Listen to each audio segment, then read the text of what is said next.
So, no official way to really start this. I'm starting a new podcast. My name's Casey. I'm going to call it Best Case Scenario. Nice.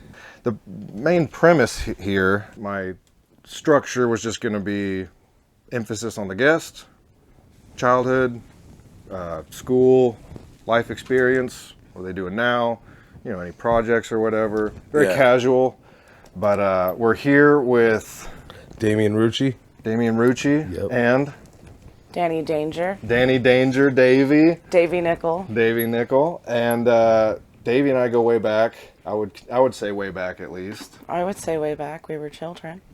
Well, we were in high school. That's a child. High school. We were also in middle school. I moved here in 7th grade. We didn't hang out a whole lot. We had a bunch of classes together.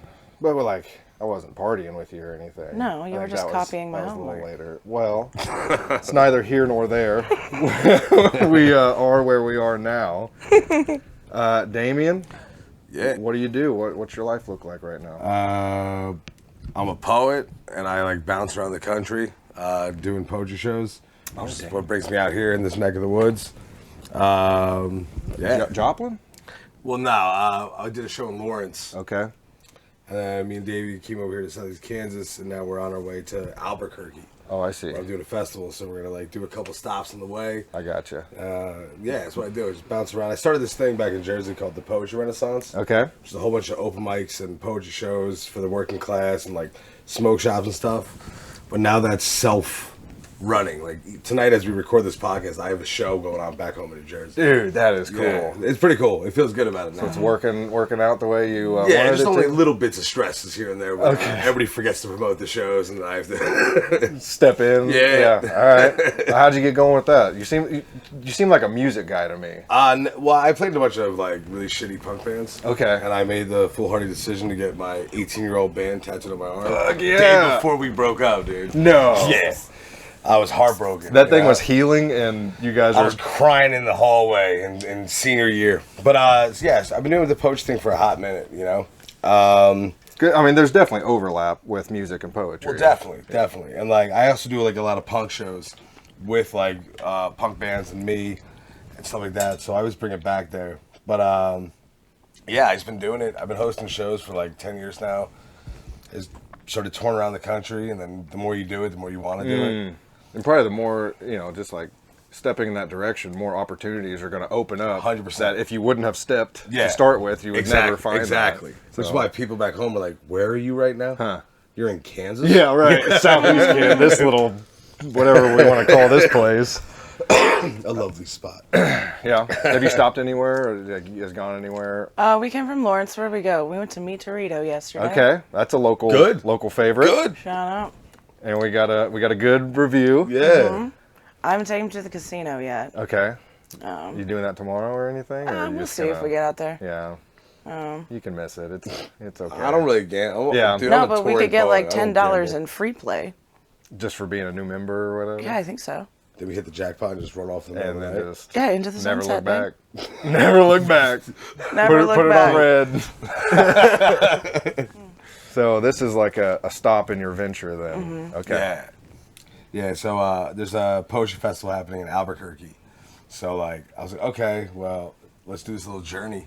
That's part of the fun, doing the shows is cool now because now there's money involved and not a bunch, but for a poet, it's a big deal, right? So absolutely. Yeah, see anything coming in. Yeah, it's not that though too. It's traveling. If I would have never gotten into this venture, I would have never thought about being in rural America. I lived for a year and a half in rural Missouri at an arts residency. And so I've been all over, but I would have never seen half the stuff I've seen if I would have just not done this shit. Yeah, just planted roots. Yeah. Called it. Are you from Jersey? Yeah, I'm from the Jersey Shore. Really? Yeah. I'm so where Jersey Shore happened at Seaside Heights. I grew up 30 minutes north of there. Okay. Yeah. And so how many years were you there? My whole life until I moved to Missouri at 24. Okay, so 0 to 24, all Jersey. All Jersey. Wow. Yeah. City slicker. City slicker. That's wild. But I lived so wildly for a year and a half in Missouri, I got that yee-yee in me, bro. Really? Yeah. I would think your crazy years would be Jersey type.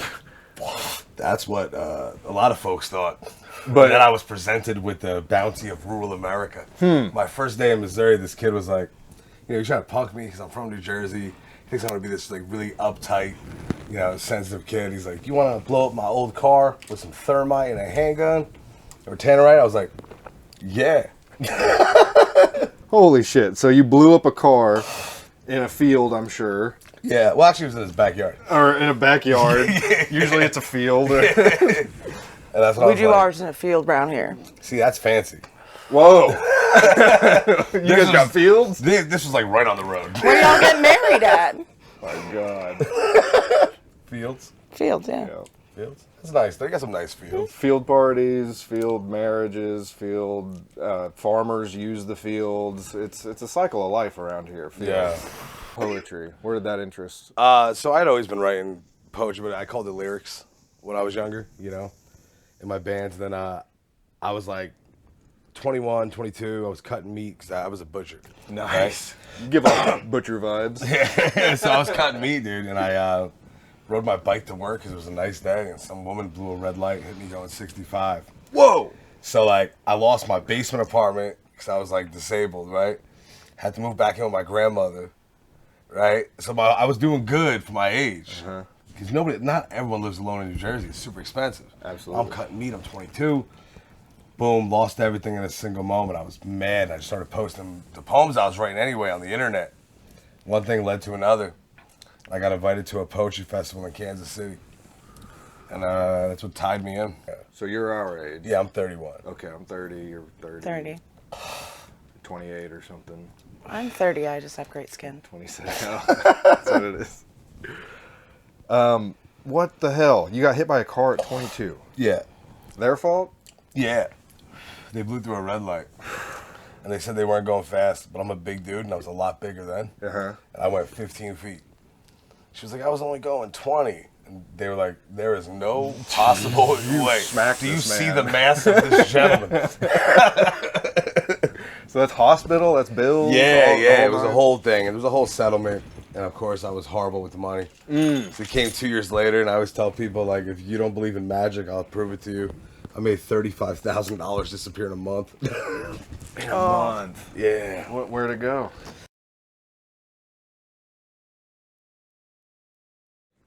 Bought a laptop, and then partied like the world I was going gonna to say, so far the first two weren't bad. It was like debaucherous. Wow. Rest of it. I never had that much money.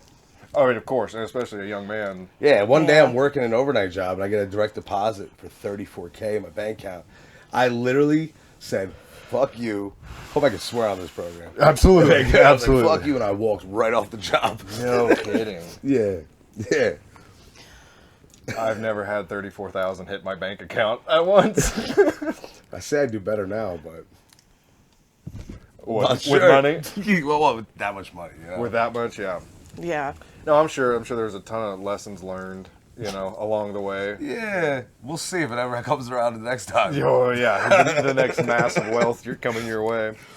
What was your relationship like with your parents? As a kid? So, my father was in jail most of my life, okay? And then he ended up dying when I was 17, right? He took his life. I found out he took his life when I was getting my first blowjob. A horrible time to discover this. Your story. Right? Please continue. So, me and my mom, my mom, like, I knew her my whole childhood. Like, she was a single mom, working crazy. And we were kind of distant because she was working her ass off to take care of us, right? My little brother got sick, so he was in the hospital a lot with his heart. So I kind of grew up with a chip on my shoulder, but I met Davey because I was supposed to do a poetry tour in October. They got canceled the day of. So I already moved out of where I was living. Oh, my My buddy was supposed to grab me, and then, he didn't. And, things happened. Him and his girl split, right? Whatever. But I ended up leaving where I was living, so I showed up back home. I haven't been back home since I was like 19, 20. And I knocked on my mom's front door, like, hey, Mom, I need a place to crash, right? I just moved out of where I was living. So our relationship's actually gotten really good. You know what I mean? Like, feel like as an adult, you got to come home. She welcomed you back with open arms. Oh yeah, we weren't distant. Yeah. You know what I mean? It's just like we weren't like emotionally as Lot of- close as we lot are happened. now. Yeah, yeah. For sure. So were you close with your dad when all that happened? Nah, he actually went to jail, and my mom left when I was 4. Oh, okay. Yeah, so I met him once when I was 16 or 17. You mind if I Right. ask what that experience was like? We'll see. Like, dude, he was in jail for doing bad. You know what I mean? Sure. He did bad things to my siblings, right? Okay. So he got a huge sentence. I grew up like hating him. Yeah. You know what I mean? 100%. Seen him as evil, right? But as you grow up, dude, I think the hardest lesson to be learned is that no one's evil. You know what I mean? Even people who do great bad, I don't think they ever wake up in the morning and say I'm a bad guy. You know what I mean? Damage people. You know what I mean? And I think that was a humanizing moment, and I'm glad I was able to meet him. I only met him once. At the time, I didn't care. My older brother was like, push me to meet him, because he was much closer with him, right? Oh. But like, I was 16 years old, and talking to girls was new, and all I cared about was like texting on my phone. Why do I want to meet this dude? Right. You know, I was angry. Nothing but bad. Yeah, That you've heard about him. Yeah, and like, don't get me wrong, like, and it was right for me to learn that way. You know what I mean? But on the same note, like, as I get older, I'm like, dude, he got abused when he was a child. You feel what I'm saying? So I'm not excusing his behavior, but you see, Yeah. But I think it's age. So yeah, so me and my mom are close. My mom was an artist. My mom supports everything I do, which is really cool. My mom's never once been like, yo, don't do that. That's super cool. You know what I mean? Like, yo, mom, go to Kansas. And she's like, She's like, word, yeah, go get him. is that relationship with your mom different than your siblings' relationship with your mom? It's different. So my mom and my little sister are super close in ways because they were gonna die. You know, they had this heart condition. They spent like 6 months in a hospital. You know, so that like bonds a parent with a child. So like, but I grew up kind of on the outside. I'm the older sibling of my mom's kids. You know, and I'm like out there doing it. But me and my mom are much similar mentally, the way we think, and like all the virtues that people take as like being masculine, like hard work, perseverance, pride, not crying. I learned all that shit from my mom. That's all her. All her, dude. You know what I mean? Like, my mom's like the hardest worker I know. Yeah, so that's where I get that from. I feel like something about you leaving for a while and then coming back, it almost like, this is speaking from personal experience, so it's not universal, but to where she already had to say goodbye to you once. Yeah. You know, so like now at a 30, 31, Yeah. like you can tell her, this is what I'm doing. It's like, she already said goodbye to you. So Yeah. it's like, it almost just releases you Sure. of any of that, like, And also, it's like, I've been doing this stuff for a while, right? And like, some kids go to college and get 4-year degrees. I dropped out of college. Some kids have families and houses. You know what I mean? when you went to college, did you know what you wanted to do? Yeah, I've always wanted to do this. Okay. Yeah, but like, so like, I now that I've had some like success back home, you know what I mean? Like, I was on PBS, did a bunch of cool shit. Sweet. Now my mom's like, yo, get it. You know what I mean? Yeah, like, yeah. Yeah, like now it's like, it was always support, but now it's like, all right, dude. Like, I think that like my grandma handed out, I was in the newspaper, my grandma bought 50 newspapers and handed them out at bingo. Oh my God. Just to stunt on the old Just ladies. to brag on Yeah, you. because you know that for years. They were like, oh, Maddie went to Harvard. Oh, this. And that's like, yo, he's on PBS. Yeah, that would be huge in the home. Redeeming the family name. We got one. We got one in ours. He might always be sleeping on a couch, but at least he was on PBS one time. Dude, I mean, there's something notable about doing what you have to do. And if that's sleeping on couches, you fucking sleep on couches, you know? yeah. You make it happen. That's why I greet this world with no expectations. You know what I mean? I used to be a very person who was super, I based everything. I had expectations. You know what I mean? But now, with the way I travel, the way I live, like, dude, like, anything is a plus to me. That's beautiful. I'm like, dude, there's no furniture in this room, but there's a rug. Hell yeah, dude. There's running water. Let's go. Right, son. right. We live in like Kingston. We can drink tap whenever we want. I love that. I can't, Dave, you might know it. A quote that is, expect nothing, but accept everything. Yeah. And it's kind of that same mentality of, did you graduate high school like normal Yeah. and all that? Yeah, I totally could have been top of my class. How big was your class? Super small. Okay. Okay, Well, so I what come does that from like mean? so like New Jersey's just like a bunch of different towns and little cities smushed together, right? On the coast. Okay. So like my high school, I had like 300 kids in the school. My graduation was 54 people. Okay? It was done in an hour. My ex that I dated in high school, her graduation, which was from 2 towns over, was like 5 hours long, hundreds of kids. And I probably could have had more, but the opiate crisis hit, right? We started losing kids in 2010, 2011 from heroin. Which is like your senior year. Yeah. And also a couple people got pregnant, a couple dropouts, 1 or 2 kids went to jail. You know? Jeez. But like in a class of like only like 65 people, that really affects the numbers, dude. Huh. I guess so. Yeah. I think we had 67, and that was considered big for where we were. So to hear a number, especially from like, little Kansas boy thinks of New Jersey, it's like city, population, people, everybody packed together. Yeah. So I would think like any school is going to be massive. Jersey's actually weird, and like people forget like most of New Jersey is farmland and looks like this. It's super rural. I never would have thought Yeah. that. Only the coast is populated. Huh. Yeah, so like check this out, like almost all the population in New Jersey lives like the strip. Okay? And then everything behind it. Yeah, and then there are like farmers. And like it's rural as hell. And if you talk to people in West Jersey, they have a little bit of an accent. You Like know what I mean? Farmer accent. Yeah, more like country. Yeah, Yeah. Pennsylvania, Huh. right? Like a little thing. But it's funny because you go from New Jersey, you go from like super urban. I mean, like you could be in Hoboken, and you're like 300 feet from New York City across the bay, and it's this spectacle of human ingenuity, the brightest thing around. There's no stars. Okay. New York City's that bright, right? Or then you could literally take a 45-minute drive. You're in the suburbs. Another 45-minute drive. You're literally in the boonies. You know, like straight up, there's horses. You That's know, like, so wild. Yeah. But people don't really. It's very populated in the urban areas. So, you know, you're in grade school or whatever. Is there like kids that want to be farmers in West Yeah, actually, Jersey? One of my best friends, who I just brought out on tour, Davey met him, Alex. He's like a farm dude, man. He lived on a farm. There's a town called Old Bridge, and it's like this huge town.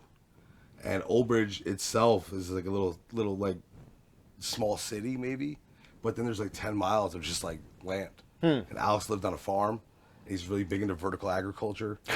Yeah. That's super badass. Yeah, he's got trucks all over his yard. I mean, like, this dude. If you transplanted him here, He'd be He'd be fine. alright. Yeah. yeah, He'd know the drill. totally good. He'd have a job in a day. I mean, nobody would question him. No side eye. That's badass. Yeah, he'd say from Jersey. That's where people would raise the brow of like, wait, what? Oh, I've had several. You're from Jersey? Wait a second. Just this cautious glare. Yeah. That's a good way to put it. A cautious glare. Not insulting, just cautious. Man, so you're 30 now. What'd your 20s look like? I know that's a lot to sum up. Insanity, Insanity. right? So, like, after my car accident, they really told me that I wasn't gonna be able to walk for like a year or two, right? Because I was like 400 pounds then. You know what I mean? I was bigger. Damn. I was like, and then they wanted me to pay physical therapy outright, and I'd be compensated when the claim filed. Oh my Dude, god. I didn't have $800 No a month. shit. You know what I mean? So literally, I would just like do Adderall, steal my grandma's walker, and walk around the trailer park. And then like I taught myself how to walk. For your never, therapy. Never went to physical therapy once. Didn't have a final checkup at all. Right? I had like my legs were all messed up. So I did that. I was worried that I was never gonna be able to travel, and I always wanted to travel. And like now, I'm just a fat kid with broken legs. You know, like the saddest version of Forrest Gump. And I was like, all right. And I just started traveling, man. And fortunate for me, like, there was a lot of trauma in my 20s. Fortunately? No, Oh, unfortunately. unfortunately. I'm sorry. But also fortunately. Oh, right? Fair. I lived. Yeah. If I was only given 1 decade of my life, it'd be my 20s. They're like, this is all you have. I'd be like, all right. You don't think your 30s are going to be better? Oh, I think my 30s are going to be great. But my 20s, like, I lived the full storyline. You know what I mean? Like, I did everything I wanted to do. Yeah. I saw all the bad stuff, learned Sure. like crazy lessons, you know, laughed, ended up in a weird place. I had a free house in Missouri, just like taking life as it comes, you know. And then my 30s, they're gonna be better, right? Mm-hmm. But my 20s were pretty fun too. Well, that's cool. That's cool. Yeah. I feel like regretting things just like there's energy in that that's just not worth giving out. No. I'm not gonna regret it. We're just gonna whatever. We're just gonna live. Yeah. How you doing? Word. Word? Word. You agree? I agree. You liking this? Mm-hmm. Good. Tell me about your band. It wasn't good. It wasn't good? Nah, listen, like we tried. You know what I mean, like we were in a bunch of bands when I was like 14, and then like when my last band No Faith fell apart, right? And like, were we good? I don't know. We played a bunch of shows. Do you have any old recordings or anything that you can judge for yourself now? Oh yeah, they're not on the internet anymore. I yanked those down. There's almost no digital trace of my old band either, which I'm grateful for. You were in a band? Yeah. We were called Strawberry Hive. Strawberry Hive? Yeah. That's a good name. That's actually super I wasn't fun. my. Yeah. Don't fucking say that. Don't encourage this man. I'm liking it. Oh man. No, it was going well and fine. I let this guy that I met in the park live in my apartment for free for 6 months. What? We had like a few friends in common, and he was like asleep on the ground in the park next to my apartment. And I was like, buddy, let's go. I really can't watch this. So I was like, let's go. Like, and then he ended up staying for like 6 months. Was he grateful? No. Wow. No, he was not. That sucks. Yeah, no, he lived rent free for like 6 months. I fed him everything. Did you help around the house, do No. dishes or anything? No. So how did that situation resolve itself? I ended up having to fist fight his girlfriend. To get him out No. of the house? No. That was a separate conversation. Or did you leave? No, I told him to leave. Oh, okay. I had a couple of my dude friends come over and watch me tell him to leave. It's a good idea. Yeah. You're always thinking ahead. Yeah. It's good. I knew a woman who one day this dude just showed up with a cooler and a lawn chair and just like moved into her yard. You know what I mean? His name was Dave. And he just Of course his name was dude, Dave. he didn't bother nobody. He just sat like he lived next door and they evicted him. He just like moved in and never paid any rent. So he just moves out, walks 5 feet to the yard, sits there. And he became Dave in the yard. Dave of the yard? Dave in the yard. He lived there Wow. for like 4 months. Dave in the yard, dude. Just Yeah. posted up. That should be a TV show or something. That's amazing. I was like, did you get this like random dude out of here yet? He's like, no, he just like won't leave. I talked to him and he just waves. Anyway, the band was fun. I played the trumpet. I did vocals. You did trumpet and vocals? Yeah, not at the same time. Oh, yeah. Yeah, I played the trumpet with that my shit's asshole. crazy. We gotta hear this. We need a sample. Yeah. This is too good. You guys can't do that? Aggressive. No. It was fun being in a band. I liked it. It was fun. My outfits were stellar. You know, there's no drive for either of you to rejoin or I know, I rebuild a definitely, band? I definitely want to be Oh, in yeah. music again. Both someday. say yes. Yeah, So, I definitely Resounding want to. yes. That's the entire reason I started burlesque is so I can get comfortable being on stage again so that I can Okay. play music again. All right. We It's a good strategy. we started doing something. Me and my buddy Scott Ladaughty, he's another poet from New Jersey, and we started playing music at the end of some of our shows. Right? Because like, we were at this crazy house party at this dude Dan Wright's house in St. Louis, and I'm blackout drunk. Scott's blackout drunk, and we're playing. There's a video of us playing Blink-182, "Damn It," to a room full of people. Right? And I was like, "Yo, let's do it." So at my birthday show, we had a band close out the night, and the last song, me and Scott jumped on, and nobody had ever seen me do music in the scene. Oh my God. Right? Except for like one chick who came out to my old shows. And we did Damn It by Blink-182, dude. Chaos ensued, bro. Nobody expected it. People were moshing. You know what I mean? It was They a just whole went thing. nuts. Yeah. So we were like, yo, let's start doing that. You know what I mean? And just playing like one song at the end of a poetry show, just to be funny. Because like, we're all millennials who come out to see me, Just right? turned it into a party. Yeah. I want to get back Yes. in. That You know? energy and Yes. I also covered Limp Bizkit at a gay bar in New Jersey with my buddy, Nookie. And we killed that shit. Dude. Really? I've never done karaoke. I've always judged karaoke, but I was like lit after this one show. And we were at Georgie's. Just had to like, do it. Dope bar. And I'm like, yo, me and my buddy Liam Wolf. He's actually hosting the show tonight as we record this. I was like, dude, let's sell this shit. It's Madison Square Garden right now. So me and him, we hit Nookie so hard. So hard at this bar. And I was like, yo, this shit's fun. It's fun and like being on stage so much now that I have been. I'm like, I would rock it with a band. I was doing this shit at 14, playing at a church. Loving it. No, well, yeah, trying to. There was like 6 people there, you know, and we didn't know it was a church. This dude was like, yeah, come to Holy Fire, man. Oh, I thought it no. was like some like cool punk club, man. Oh, it was like the Foundry. It was like, yeah, it's Oh, yeah. Yeah. weird. Not Dude, the like, place. and the counselor people, which obviously were like youth Christian things, they were so supportive, and they were the only people interacting with our music. They were just trying to be nice, or they really Well, liked it? they wanted us in the church to play. They were all like a youth thing. It's cool, but But the kids weren't. we're not really. They weren't really into it. You know what I mean? So, different. walk me through like a typical poetry show.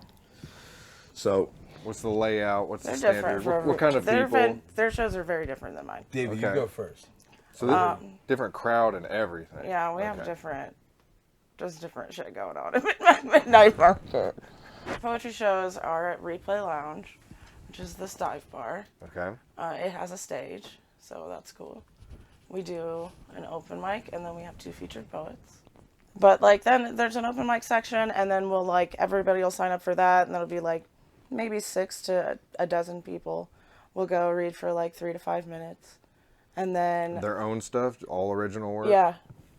yeah. I think somebody's read somebody else's poem like once or twice. And obviously give credit and everything. This is so and Yeah, so's poem. yeah. Nobody plagiarizes a poem. Right. So he's gonna cool. recognize that shit. That's not cool. Honestly, I know that poem. Honestly, if you came to my poetry show and you like plagiarized a poem for it, I would be so embarrassed. Is that like the ultimate shame you could have at a poetry? It's pretty sad. It's pretty, Like, pretty it's just low. sad, you know. It's just Listen, really man. sad. The world's done a lot to poets, right? Like, we're trying to bring it back, dude. It was in a bad place for a long time. Sure. And like, to steal a poem, when literally people can get up there and just be like, I am sad, the sky blue. And everyone's like, yes, queen. Right. The Thank fact you. that Thank you that's- for sharing. Yeah. You don't need to steal. Okay. Do not. Especially at a midnight market show, because it's just a very sweet and supportive environment. That's what. Would that make the audience turn? Would they go bad? Yeah, if they found out that you play, I don't know. They probably also just think it was really sad. I hope, but So it might just get swept under the rug, I doubt it. and everybody just side eyes the plagiarizer. No, Not, you I know, would say if I knew that you plagiarized, I would be like, "Hey, dog, we gotta talk." Like that's not cool. you might get jumped at mine. That's kind of what I'm expecting. I'll be honest with you. My shows are a little bit Yeah. off the walls. I say they're a mix between a poetry show, like poetry reading. We call them shows now, right? Instead of readings. Readings is lame. You know, that doesn't attract the youth of reading. Oh, that makes But sense. a show, you know what I Sure. mean? Right? That's why mine are not Action. also not You called gotta a adapt. reading. Adapt. So like, the thing is, it's like this world now where like we're out there trying to bring it back. You know what I'm saying? And if my shows are a mix of like this poetry vibe thing with punk rock ecstatic mixed with like Jerry Springer vibes. Oh, okay. I mean, like, I don't know. It's developed this weird energy to it. 'Cause I mixed poetry and comedians. So at my shows, every show you have 3 poets and 3 comedians, right? So Okay. it adds a whole new element. I mean, what if somebody has a heavy poem, There are moments. and then you got a comedian that's gonna follow yup, that? dude, yup. And they always comment on it, right? They have to. They Well, have to dude, address and it. it's good, right? So, but now it's become a thing, right? So it's funny, like, poet will get up there and do this like horrible 3-minute poem about suicide, right? Kill the room. And the comedian would be like, all right, so here's some dick jokes. I mean, is it almost like at a funeral setting in a sense of like, humor is an emotion that's not directly connected to humor. It can be connected to pain and Sure, tragedy no, at see, the that's- same point. That's been the thing. So in the beginning, when I mixed the poets and the comedians together, there was some like outrage because poets are extremely sensitive creatures. Sure. Most of them, or there's like some like me, right? And then the comedians are just wild characters. But now there's been an understanding, and the poets get it. And some of the poets now do comedy. Some of the comedians do do poetry, right? Right. So it's been a cool thing. They also like antagonize each other. We have chants back and forth. Oh my It's god! become like a very interactive thing. I've been excited about it. So you like book cities, book clubs, and then people hear. How do you advertise to these different cities? Okay, so in New Jersey, right? Those are the self-contained shows. Those stay in the same venues, like nonstop, right? So it's like every Monday, first and third Saturday, first Friday, second Friday. All these events are occurring under the umbrella of the Renaissance. Okay. And that was just established because I just found venues. I was like, hey, what's your slowest night? Want to try poetry? And all of them hated poetry. But then I started making them all a lot of money, right? Bringing in heads. Yeah, bringing in heads, drinks. right? Like, I'm talking about some of our tenants, we're packing venues, right? That's awesome. Yeah. Now when I travel, it's a little bit different. Uh-huh. I find people who are organizing shows in areas. Uh-huh. If I don't have the fan base, you got to find who's doing a show and just show up to an event, an open mic. Kind of piggyback almost. Yeah. So like tomorrow, we're going to an open mic in Tulsa because we have no connects to get us a show in Tulsa. So there's an open mic going on. So are you shaking hands and kissing babies and Oh doing yeah, the whole? yeah. I'm gonna show up. We're gonna hit the open mic. We're gonna meet people, and now maybe the next time I come to Oklahoma, I get a show. Right. Right. 'Cause You have, now I got you have a people- phone number. Yeah. It's cool. So you guys do an open mic. Is that poetry or is that comedy? Well, I do both. Do you? Yeah, I mix them together. How is it? I just tell a story, or I talk to the audience between the poem, then I hit them with a poem. You know? So it's like I have these stories about my life, things I've done, and I talk to the audience about them, you know, like, and then I hit them with a poem about that. And so it's this cool mix that I do. And it's cool until I fell off stage at Davi's show. Yeah. Drunk? Lit. Oh no. Dude, I hit it though. Right? So I hit this, I'm on stage, hitting it. I'm like, hell yeah, right? I feel good. Throw the sunglasses down, because I'm a douchebag, and go to walk off stage. And I completely forgot there was a step and just busted ass, dude. Tragedy. Did the place go crazy? No. Several No. people left. Some people left. Everybody's so sweet A though. bunch of ohs over the crowd. No, like people were helping. People were concerned. That's good. They were We're more concerned. concerned. That's good too. Safety is like a big thing at midnight market shows. Huh. So everybody was I took that like a soldier. Yeah. You did. Just ate it. Ate You it. did. I just I kind got of walked back to around go. you. Sorry, bud. Tell me more about Midnight Market. Midnight market. As much as you want to divulge. Oh. I don't know how much is in secrecy. Midnight Market is a queer BDSM and kink art collective. Our slogan is "Get consent or else." Okay. We throw kink nights at the Bottleneck, and that's how this all started about a year ago. And those are big parties. They have like 150 to 200 people at them. Wow. And people have stuff for sale, or is it I've all got- just looking? Yeah, the kink nights, I guess I should start there, is like, we've got vendors, so art vendors, people who make collars and BDSM supplies, Okay. people who make sexy art, people who make like prints, apparel, clothing. We have a cookie vendor who always makes like cookies that are shaped like butt plugs and stuff. Sweet. Yeah. It's really fun. How do you meet these people? How do you get these It connections? started out with just like being our friends, and I'm like, I had a lot of art I took to an art show, and it just didn't sell because my art is goofy and a lot of it's sexual, and it's just like honestly a little tacky. But I love tacky bullshit, so it's good. It's art. It's good to me. And I went to that, and I got some side eyes, and like nobody bought anything, nobody looked at it, so I just packed up my shit and left. And I was like, I'm gonna start my own art show, and it's gonna be late at night when all the weirdos are out, and they want to buy some art because they're kind of drunk or because they're fun. And like that seemed to work quite well. The first show had 180 people at it. The line was out the door at the bottleneck. Holy shit. And this is Lawrence? I'm an idiot. Kansas City? Lawrence. It's all in Lawrence. Okay, this is it's all like Lawrence-based artists, Lawrence musicians, So, Lawrence drag queens. I'm going to ask you about this before, Burlesque this subject. performers. Yeah. Is this like KU people? There's one producer, Arlo Clementine, who goes to KU, but no. These aren't like your friends from college or anything? Will, the guy who started let me start the Poetry Munch, is someone I met in college, but mostly no. Mostly no. Mostly they're people I know from working in the service industry. Of course they are. Restaurants and bars and like that's where you find those wild people. at the Replay or downtown Harbor Lights, also downtown Lawrence and stuff. So a lot of musicians. They're the crazies that are working those late nights and going out when they're getting Yeah. off at 1:30 in the morning or Yeah. something. Yeah. Yeah, they're also the kind of people who seem to like to get spanked in public. In public? Yeah, we have like kink stations at the Midnight Market where you can like get like spanked by a service stop, and like not just anybody can spank you. It has to be one of our pre-vetted service stops that I know personally, that I've helped. Like we've had conversations on where it is appropriate to hit somebody, where we're going to hit people, where we're not going to. You got to sign a waiver that's time stamped. These are good ideas. You got to get a wristband. Wow, all to get spanked.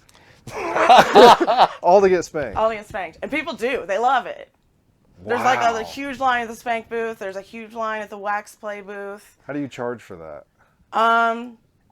I don't charge for those services. You can That's part of the experience. donate to Midnight Market whenever you want to. We're encouraged that you do that. And then, you know, I just give all the money back to the artists. So you show up and you pretty much just kind of do the rounds and meet people, buy art if you want, yeah, and sell then art. There'll be a drag show or with a burlesque performance, probably burlesque heavy. So there's a show with it. Yeah, there's a show, Oh, and there'll be a DJ afterwards. There's a photo booth where you can get your picture taken. So with that many people and There's a loose dress code. A lot of people come pretty sexily dressed. naked? Not naked. Can't be naked. Can't be naked. Can't be naked. You have to have nipples and holes covered. Your genitals out. Yeah. No, just like, because this is not a sex party. That could turn into a sex party pretty quickly. No. Yeah. No. Well, I mean, if they showed up naked. So If they showed up naked, that's why you can't show up naked. Right. That could turn into like some stuff that I don't want to be involved in because like the state of Kansas would probably not like that. Yeah. So that could escalate quickly. yeah, this is not a sex party. So that's good. This is just a sexy party. Right. So you can show up in basically whatever you want to wear, but you got to wear something. Yeah, you got to wear something, and everybody has to have their nipples covered. Even men? Yep. Interesting. Everybody has to have their nipples covered. But that could be a Band-Aid. Yep. Okay. All right. Like Nelly. Yep. No, if you don't have your nipples covered in ICU, I carry around electrical tape and put it on you. Oh, that's a good I idea. mean, tell you to put it on yourself. I Yeah. don't just like walk Right. up and touch people. Right. Because that's clearly not the point of what I'm trying to do. Your slogan suggests consent no. or otherwise. Yeah. Yeah, that's probably not good to do. Yeah, it's been really fun. It's me and Matthew Solosky. Matthew Solosky. And Arlo Clementine are the producers. Is this a monthly thing? The big kink nights are quarterly. And then we have a couple of other events throughout the year. So this is very well planned. If this is quarterly. Yeah, we plan it months in advance, usually. And then the Poetry Munch is every month. Okay. And that's a little just, you're not selling anything. It's more of a show. There are usually 2 art vendors, or the poets can bring their chapbooks or zines or whatever they got. We usually have a community zine table where everyone can bring their zines to sell. So, like, just tell whoever's sitting there your name, what your zine is, how much it costs, and, like, they'll sell it for you. What's a zine? A zine's like a DIY printed little, what I just gave you earlier. Oh, It's like a zine. But those are more chapbooks because they're like poetry. What would they call? I mean, almost like a portfolio type of situation. It depends. It's like a project. Or like sample work? They're different projects. Yeah, like those are 4 of those. Okay. I give you 4. I gotcha. There's like a few people in the Midwest who make zines, but zines are typically like smaller and they come from the 90s, from like DIY scenes. They're like punk, right? Yeah, there's some still like stuff going on. Like there's zines that people put together, and really it's just like imagine a 1-page blog, you carry around a blog, right? So people like have zines about like different issues that they believe in. You know what I mean? Or like a whole satire, or maybe it'll just be a story they like wrote. Like you could just write like, I'm trying to get somebody right now that I'm friends with to make a zine about their favorite sneaker. Just They're because huge sneakerhead. they're passionate about it. They like sneakers, and I want to know. Yeah. And I think they make really cool art, and I'm like, Ooh. but they're just like a doodler, you know? They're not like they don't make. Yeah, because zines could be like, you know, since a lot of these are handwritten, Yeah. right? Or typed and pasted in. You could draw all over them. So people have all the kinds of things that they do. Limitless, really. Yeah. That's crazy. As I've long never as you, heard that like, word print before. it cheap, yeah. Or, And then they can sell those. yeah, those are more like chapbooks, which are like poetry books. Yeah, just a poetry zine, pretty much. Same thing. And that's just how people get paid, right? So like, Of course. I put out books, right? I had my first official book come out, Last of the Hardcore, and Nice. but I have chapbooks that we call them road chaps, right? So me and my buddy, we made, I don't know, 80 books, right? 90 books of Heralds of the Damned, which was this split with 4 poems from me, 4 poems Oh, from him. nice. Right? It wasn't like my book that's on Amazon that's like nice, right? Okay. It was just a cardstock cover, computer paper inside. We assembled the whole thing ourselves, and we sold them in every city we stopped in. That's how we put gas in the car. That's how we bought all of our cigarettes, bought our beers. Yeah. It completely, if you do it right, it completely negates all expenses of a tour. That's awesome. Yeah. So that just comes with time. You don't know that probably your first tour, but We lost money until last January we went on a tour. Me, Scott Doughty, and my buddy Stolte. And we called it the Shape of Poetry to Come tour, right? And we made 100 copies of the Shape of Poetry to Come, which was 4 poems from each of us. Sold that, paid for all of our stuff, and we left tour with money in our pockets. whoa, Yeah, which that's is like the first time we've ever. That's like that's when unheard we cracked of. the code, man. Damn. You know, like now we do it for every tour. Every tour, we throw together some like poems. Boom. Because you know what? When you go to a city, you can hit any open mic, and if you're good enough, you'll sell books. Right? If you're not, nobody's gonna buy a book. it's truly a correlation of how the crowd Yeah, treats how you you while you're connect. up there. Yeah. And I believe it's fully up to the artist. Yeah. I don't believe the crowd's ever truly responsible, even if they're a horrible drunk crowd. You just can't blame them. You got to hit them, right? you gotta can't find blame the crowd. You got to find where they're at and match it. I feel like blaming the crowd, that's like a slippery slope for So lame. I'm good. It's the fucking crowd was drunk or whatever. Yeah, It's like, yeah, You yeah. gotta put that on yourself. Yeah. And do better next time. That's a fact. You know, that just comes with time. Yeah. You know, it comes with learning. And like I've had horrible shows. I've had audiences walk out on me. That's You gotta know? be a painful experience. Oh, I cried. I was like 24. I'm in St. Louis. And the crowd walked out on us for whatever reason. There's all these different things going on. And I was like, man, I'll never go back to St. Louis again. Right? Yeah. We're all in our 20s crying outside. And now St. Louis is one of my biggest cities. I go to St. Louis like at least once a year. You know? So it just comes with time, man. Yeah. And also you got to expect yourself to fail. Yeah. You got to know you're going to lose. Eat You know what I it, mean? digest it. Sometimes you'll be losing several times a week, you know? But knowing that, like, separating the art from the artist with self, right? So I'm like, okay, they don't like that. It isn't a judgment on me as a human, right? So, like, that's that. It's tough though, I mean, especially with creative work, to not attach your soul to Yeah. it, to where there is a direct correlation of you guys don't like this. That's a reflection of me. Yeah. I've been in many an awkward car ride home, coming home with a girlfriend, and you bombed. There was 3 people in the crowd, dude. You're trying to look. It's like every girl who's dating one of the dudes who's performing, that's the only audience, right? And so when you're performing, you look above their heads. You know what I mean? Just to not see the look of disappointment that's inevitably etched in their faces. And then you're in the car and they're like, I thought you did good, babe. You're looking out the window. Just be quiet. Yeah, no, I've been there. Oh, man.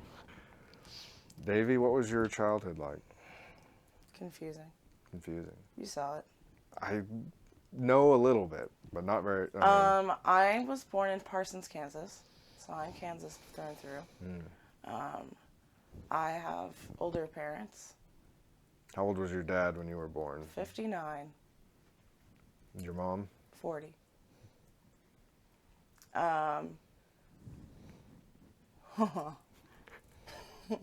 My family's just like a lot of medical personnel. They're like EMTs, paramedics. My parents like taught CPR classes on the ambulance service in Parsons, Kansas. Just a family thing. That's what the family did? That's what the family does. Healthcare stuff. Adrenaline junkies stuff. Is that what it was? A little bit. Okay. It has to be. People just like helping people, too. Yeah. Under extreme circumstances is a different animal, but... Yeah. Anyway. That never drew you in? No. I spent a lot of time taking care of my dad because he was quadriplegic, which means he was paralyzed from the neck down. And you were doing this as long as you can remember. Since I was 9. 9. We were in a car accident. So a 9-year-old taking care of her quadriplegic dad. Mm-hmm. How did that... I mean, I just thought it was normal. You know, kids Okay. can make anything normal. Mm-hmm. So that's just what you do. It's just what you do when you wake up in the morning is feed your dad breakfast. It's what you do. So what you do is unkink the catheter when it's what you do. Mm-hmm. So, I mean, it got to be kind of normal for me when I was younger, and then when I was older and realizing, like, just how brutal that was How on not normal him. that Yeah. is. Yeah. Other people made it harder than he did, though. How so? Like, the way that people would look at him and talk to him, like his mental faculties weren't there just because he was in a wheelchair. Right. Right. They just assume... Or they'd be like, so sad. Or worse, they'd be like, oh, so inspiring. You didn't like that one? Not really. Yeah. Because if you're so inspired, what are you going to do about it? Just feel better? Right. Just feel better about yourself? Feel better about yourself. That you're inspired? Or are you going to do something? If you're going to do something, please be inspired and do something. Right. If you're going to take action. Yeah. If you're just going to feel... If now this is like, even just a little thing, like you're like, now I'm going to like, I don't know.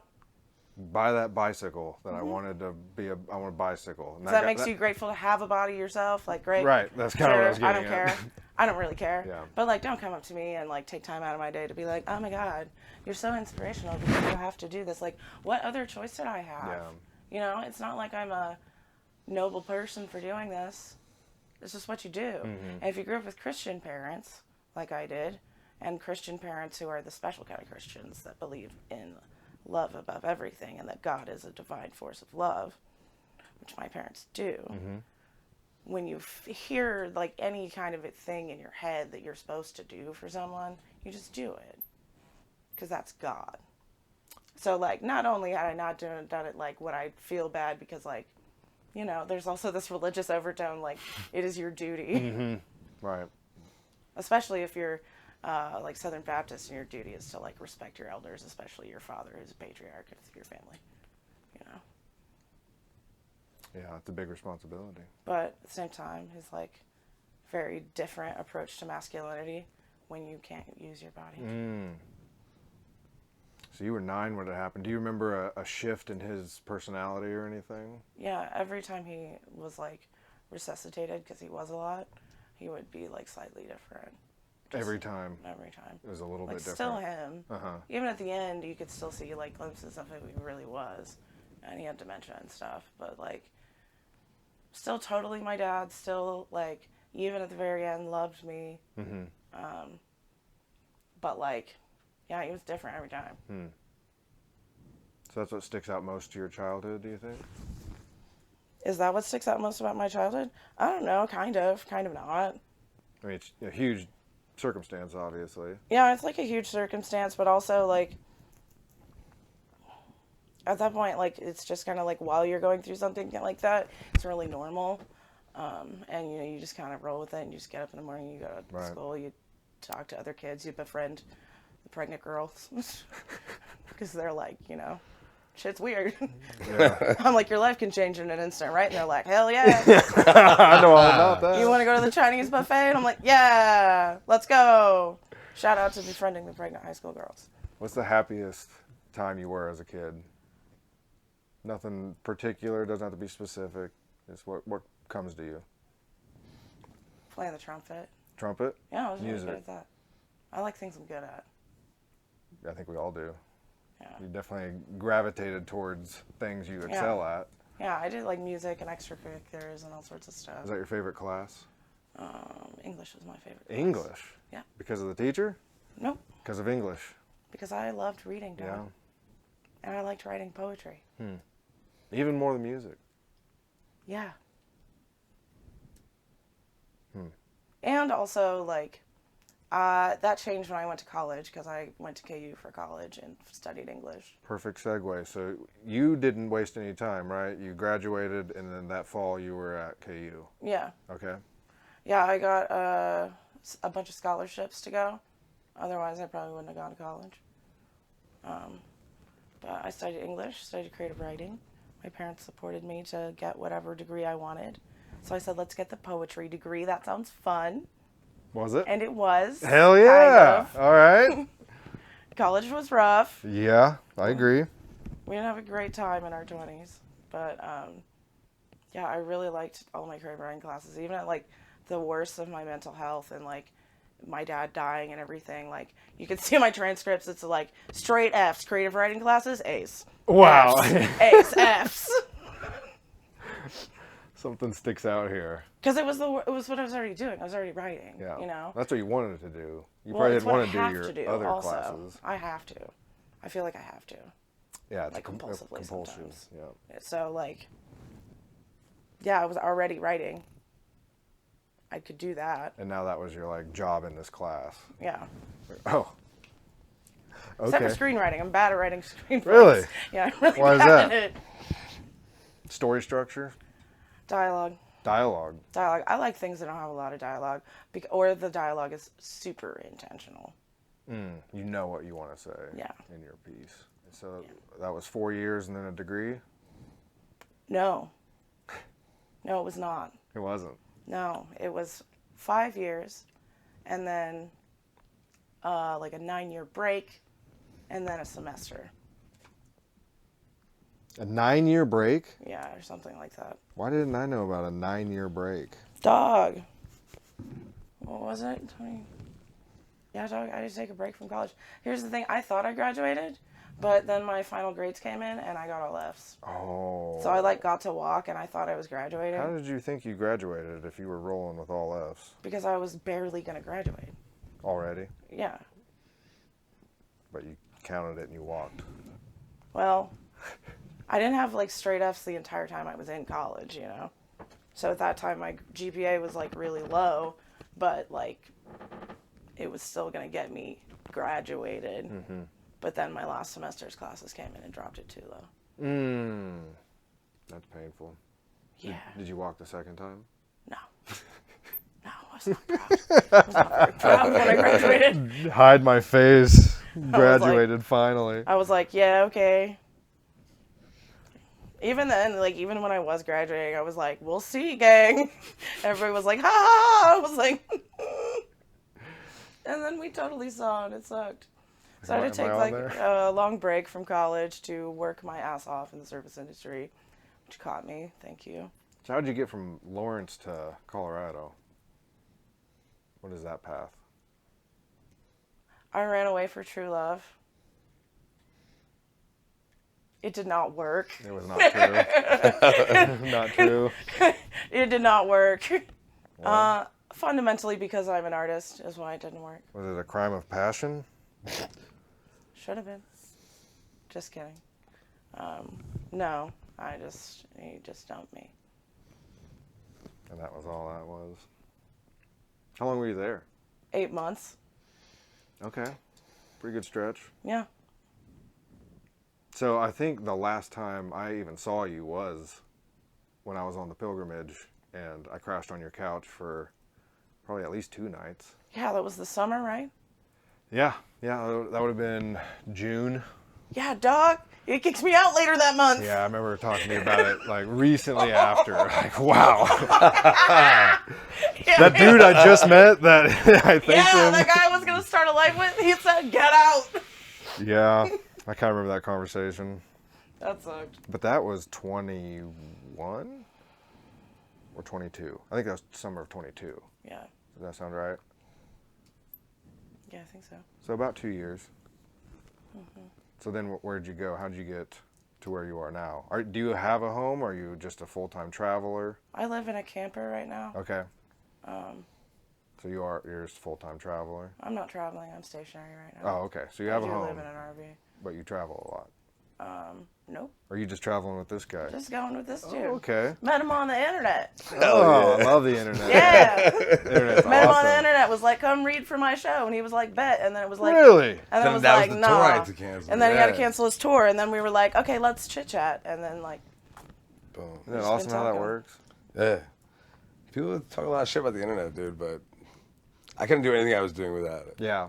Well, I think you're dumb if you're not using it in today's Oh, yeah. like society. Like there's more than Google searches. There's a Yeah. lot you can do. Yeah. So, are you guys keeping up with any of the AI stuff? Yeah. What do you think about Sora? It's fascinating. So, I'm not It's keeping up with troubling. You know what I mean? Troubling. Troubling. Like, I can't imagine. Here's the deal. Part of me has this romantic, artistic anger or upsetment, right? Like, it's the human that makes art, right? Mm-hmm. But then there's the other part of me that thinks that AI is this natural progression, right? And this is the stage we're at. It's inevitable. This is what's happening. And I'm fascinated because AI is going to do everything. And I feel like in this weird way, there's like this, it's like creating God almost, creating this new singularity intelligence. You know what I mean? It's this weird thing because everyone's marching towards it. And why? Like, why are we? Everybody has AI applications, like what they think it could do. Right. There's no concrete metrics like AI will save this many lives and this and that. They're like, we don't know. We're just plugging it in and see what it does. And like, I feel like people are marching towards it, towards something. You know? And do I believe it'll be good? Yeah. Like a benefit for society? Sure. I think it'll be bad too. Is that like wrong hands kind of bad? Yeah, or even right hands.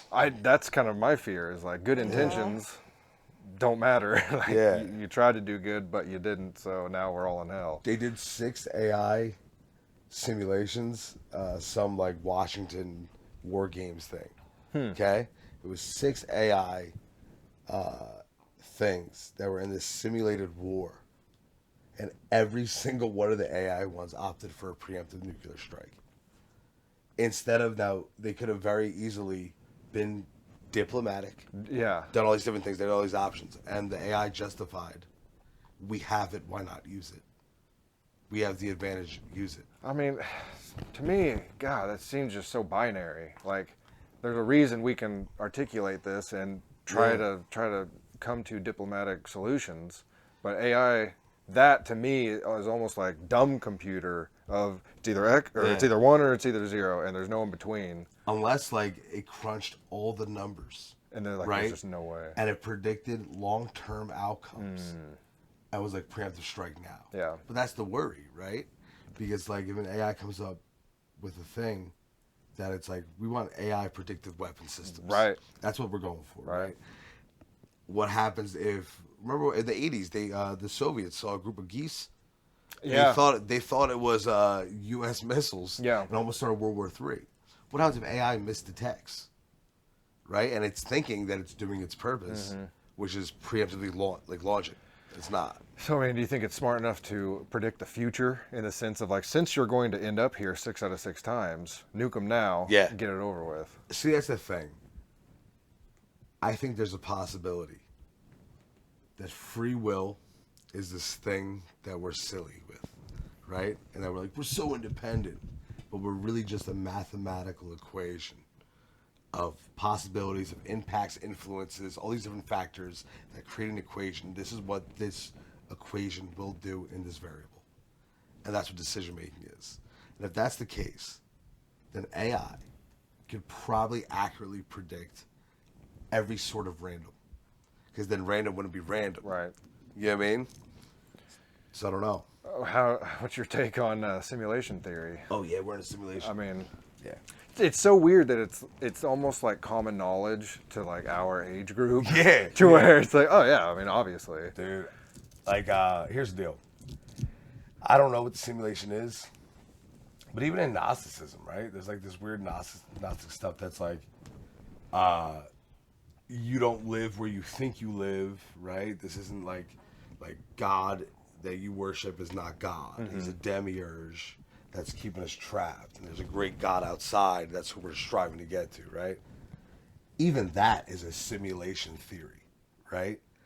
Plato, the allegory in the cave, where Plato writes that humanity is like against these walls in a cave, and all they're seeing is the shadows from outside across the fire. And we think that that's life, but that's only a reflection. So it's always been a theory, simulation.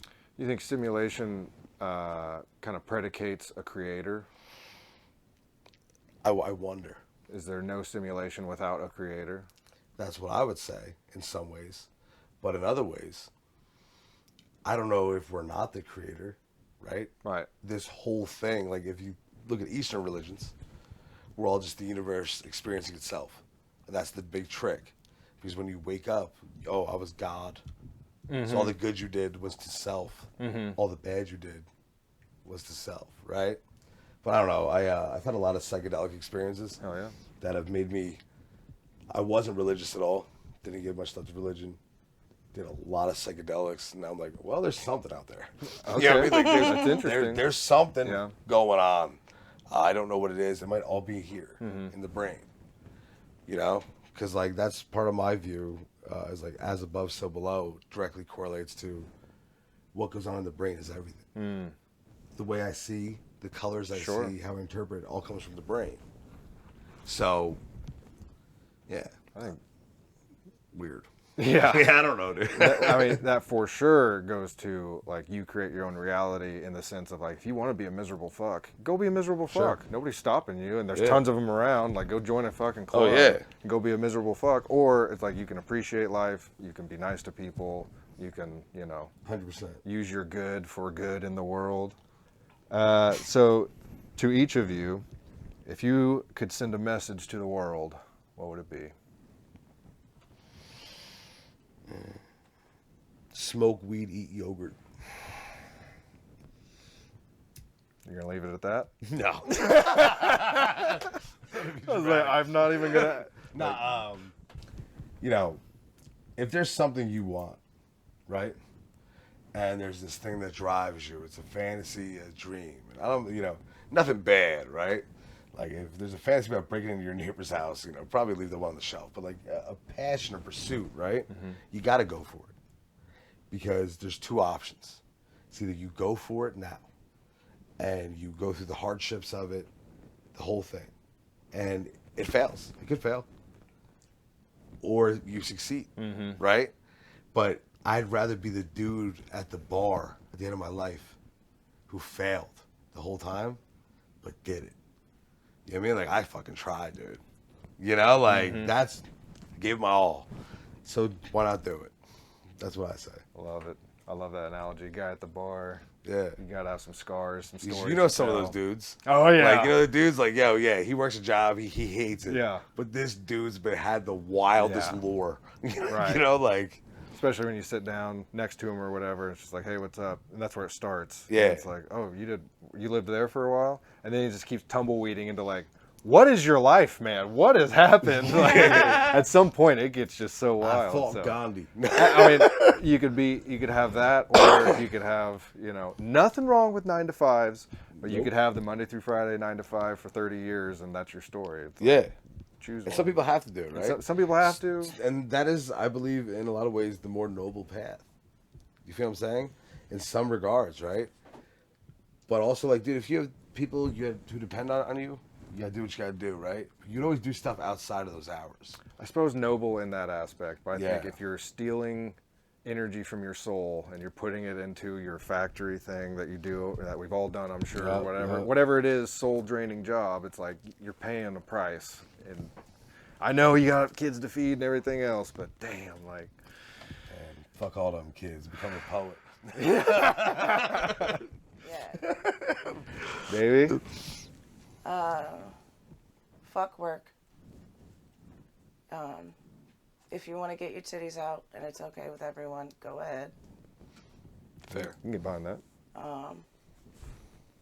When you use your flogger for the first time, don't hit anyone in the kidneys.